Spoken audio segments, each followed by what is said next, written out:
side. Very strong and defiant, and always looking to help somebody who's a little bit lower.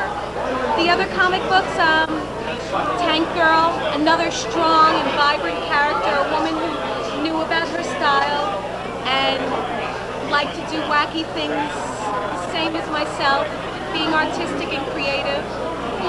I can't remember not reading comics. I guess when I was like 7 or 8, something like that. I remember my mother used to bring me a couple of DC comics and a couple of Marvel comics. So I was kind of introduced to them simultaneously. Were you able to read when you got them? Did you read them with your mother, or did you read them? Actually, comic books helped me love reading. When I was a little kid, I loved reading books, and comic books helped with that as well. So it did help with the vocabulary and everything else. I read a lot of comics. My father read them and brought them to me. They influence what I read.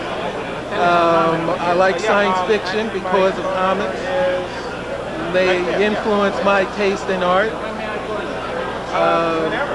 They help teach me how to read, because I used to see words that I didn't understand and go look them up. Comic books, wow. Sci-fi, wow. What science fiction authors have influenced you? Oh, so many. One science fiction writer I like a lot is James P. Hogan and Isaac Asimov, of course. And I like Gene Roddenberry's work. More, if I was going to do anything, I would be like a female James Bond, if that was possible. So. This is your science fiction comic? Yes. It's about a base, military base, set on Saturn's moon, Titan. I've been reading them since I'm a kid. I've been coming to these conventions since I'm a kid. Now that I'm in the wrestling industry, to join wrestling and comics, that's like always been like superheroes, you know? You have the wrestlers, good guy, bad guy, and that's the superhero villain, the super villain.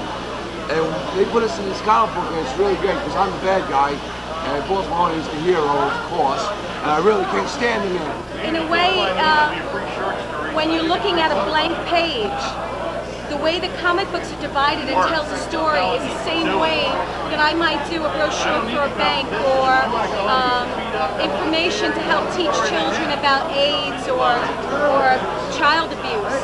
So the same way that I read through those, I try to simplify my designs like a comic book, frame by frame. There was a character I co-created called Black Lightning. He was DC's first black superhero. And I got to design the costume and draw the first 10, 11 issues of the book. And the reason I got that job is because when I was 16, my best friend, who was my biggest critic, sent some of my work into DC for criticism. And they sent me a letter asking me to come in if I'm in the neighborhood. I did my first comics as a kid. My first professional work in comics was as an intern in Marvel Comics when I was 16. I then became an assistant editor when I was 18. Worked there till I was 21 and went into animation. And so over the years I've worked on about 100 TV commercials, films, music videos.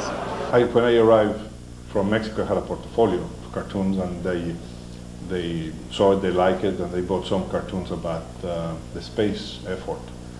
And at the same time, after I saw an article about motorcycle cops and ideas for the covers, and I wanted to sell more things, so I thought of little cartoons on the borders, and Feldstein liked the idea. And I started first writing for Orlando stories about romance and westerns and horror, The House of Mystery, but as a writer. I created the comic book for the movie Pi in 1998. I first got contacted by Darren Aronofsky, the director of Pi, through an internet posting, of all places, as he was showing the film at the Sundance contest out in, was that Aspen?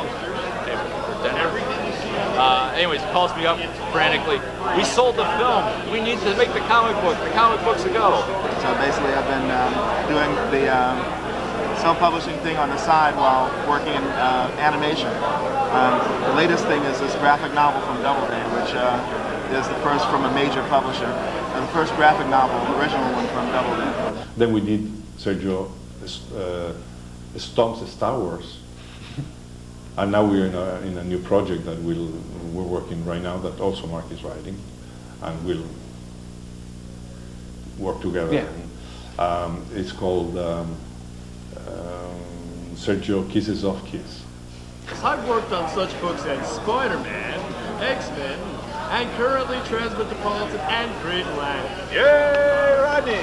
I've been doing this a long time. How long have you been doing it, Rodney? Too long, I don't want to see. tell you because it might shock the hell out of kids. Oh, we don't want anybody to really know your real age. Well, either way, he's real good at it. He also goes and works with children, shows them inking techniques, shares his knowledge and experience of the comic book industry with them. A very giving, loving, talented human being. Rodney Ramos. People thought very strange that working for a magazine I was drawing comics, because they have already left comics to do magazine. It was all like, what are you doing comics? You know, they weren't that popular in the 60s. Mm-hmm. They thought it was like crazy that I was drawing comics, and I love comics. So I wanted to do comics even though it was not a thing to do. Mm-hmm. I loved it. And of course, I proved right because it is the thing to do.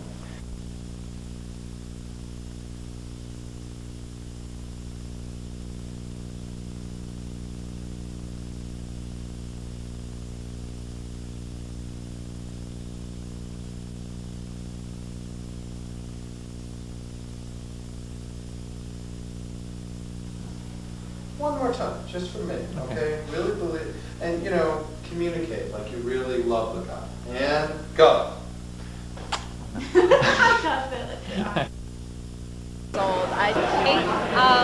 Very strong